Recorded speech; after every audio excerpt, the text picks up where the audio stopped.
મારે બેના પત્રકમાં તો જોવું પડે ને મારે. તમે શું જવાના છો? તમારું નામ શું છે મારે જાણવું રહ્યું. જાણો તારે મારું નામ મારી ભાઈએ મંચાબેન પાડ્યું છે. મંચાબેન પાડ્યું છે. મંચાબેન. તમારે મારે 6 છોકરા છે. 6 છોકરા અને સાતમી હું. તો પણ શું લેવા આવ્યા છે સાતમી? સાતમી હું મારે તો બેન 2 કિલો લોટ જોઈએ છે બાજરાનો. 2 કિલો ઘઉંનો લોટ જોઈએ છે. 2 કિલો તેલ જોઈએ છે. પણ શું કરશો? આપણા ઘેર જઈને તારે અહીંથી જાશે. તાર દેવરા પૂરી કરીએ, છોકરાને ખવડાવીએ તો છોકરો રાજી થાય.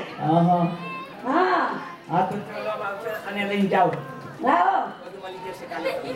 તમે તો બહુ પાડવા કરો છો. આવી વાત ચાલે ના. હા તો તમે તો હું તો પેલા સામે તમને પૈસા ને તમે દુકાને જવાની આવો. તમારી દુકાને નહીં આવવાની. જાઓ રમેશભાઈ.